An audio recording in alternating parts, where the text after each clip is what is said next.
Assalamualaikum warahmatullahi wabarakatuh. Perkenalkan, nama saya Irna Yanti dengan nomor standbook A1121012 dari kelas A Prodi Pendidikan Bahasa dan Sastra Indonesia.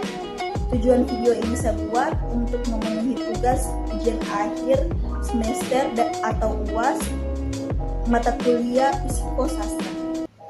Mungkin hanya itu perkenalan dari saya, langsung saja kita ke analisis materi tersebut. Yang pertama itu konsep teori kepribadian humanistik menurut Abraham Maslow.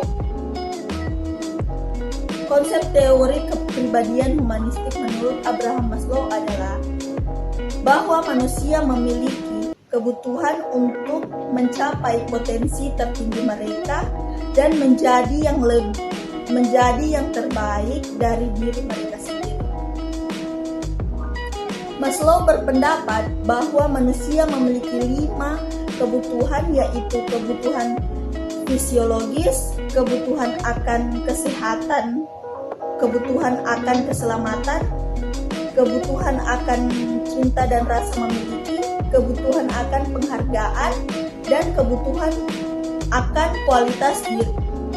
Maslow juga berpendapat bahwa individu yang mencapai tingkat aktualisasi diri akan merasa puas dengan kehidupan mereka dan memiliki perasaan yang lebih positif tentang diri mereka sendiri. Dalam konsep teori kepribadian humanistik Maslow, individu dilihat sebagai makhluk yang aktif dan kreatif yang memiliki potensi untuk mencapai kebahagiaan dan kesuksesan dalam hidup mereka. Maslow menekankan pentingnya memenuhi kebutuhan individu secara penuh untuk mencapai aktualisasi diri. Adapun contoh kasus dari konsep teori kepribadian humanistik menurut Maslow adalah seorang individu mencari pekerjaan yang mungkin mereka untuk mencapai potensi tertinggi mereka.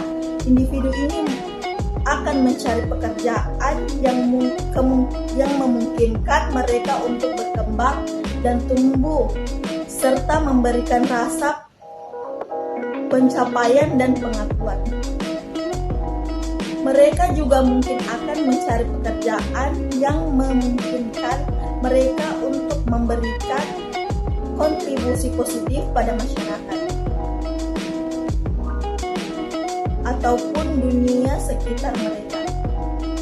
Adapun contoh kasus lain dari tingkat aktualisasi diri adalah seorang seniman yang bekerja untuk menciptakan karya seni yang unik dan bermakna.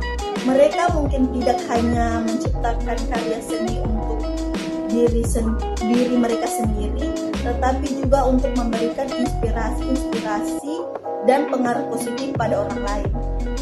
Dan yang kedua, teori kepribadian manusia menurut Sigmund Freud mengenai ego, ID, superego. Kepribadian manusia menurut Sigmund Freud yaitu ego, ID, dan superego. Ego adalah segmen yang bertanggung jawab untuk menjaga keseimbangan antara kebutuhan individu, realitas sosial yang ada di sekitar mereka. ID adalah elemen yang mengontrol kebutuhan dasar individu seperti nafsu makan, seksualitas, dan dorongan untuk bertahan hidup. Sedangkan superego adalah elemen yang mengontrol moralitas dan nilai etika individu. Sigmund Freud berpendapat bahwa 3 elemen ini saling berinteraksi dan berpengaruh ke pribadi individu. Ego berusaha untuk memenuhi kebutuhan individu dengan cara yang sesuai dengan realitas sosial, sedangkan ID cenderung untuk memenuhi kebutuhan individu tanpa memperhatikan norma dan nilai-nilai sosial. Superego berperan dalam pengaturan perilaku individu agar sesuai dengan nilai-nilai etika dan moral yang dianut oleh masyarakat. Adapun contoh kasusnya dari konsep teori kepribadian manusia menurut Sigmund Freud adalah seorang individu memiliki dorongan seksual yang kuat terhadap seseorang yang tidak dapat mereka miliki. Ego akan mencoba untuk menemui cara untuk memenuhi dorongan tersebut dengan cara yang sesuai dengan realitas sosial, seperti mencari pasangan yang cocok atau menyalurkan energi seksual melalui hobi atau aktivitas lain.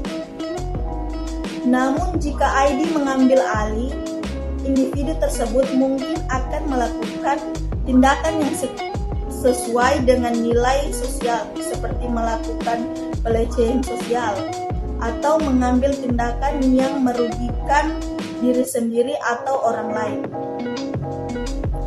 Superego akan berperan dalam mengontrol perilaku individu agar tidak melanggar nilai etika dan moral yang dianut oleh masyarakat.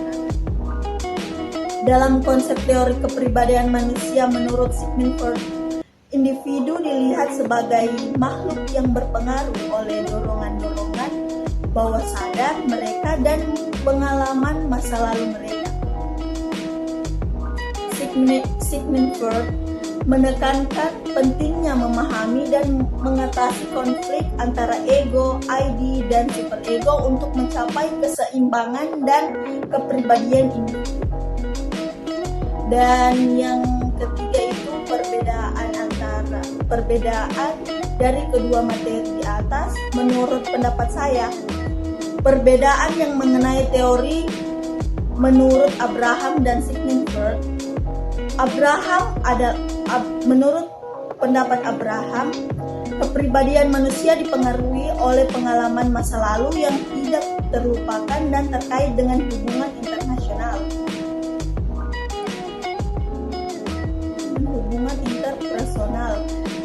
terutama dengan orang tua atau figur orientasi lainnya.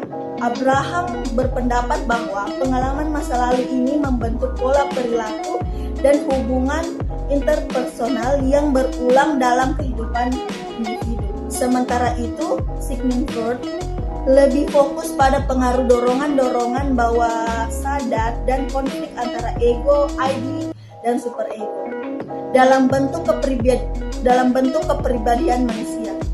Sigmund Freud menekankan pentingnya memahami dan mengatasi konflik antara tiga elemen ini untuk mencapai keseimbangan dalam kepribadian.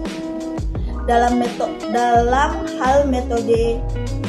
hal metode terapi, Abraham menggunakan teknik terapi yang lebih berfokus pada hubungan interpersonal dan masa lalu atau pengalaman yang lalu, seperti terapi psikodinamika dan terapi relasional.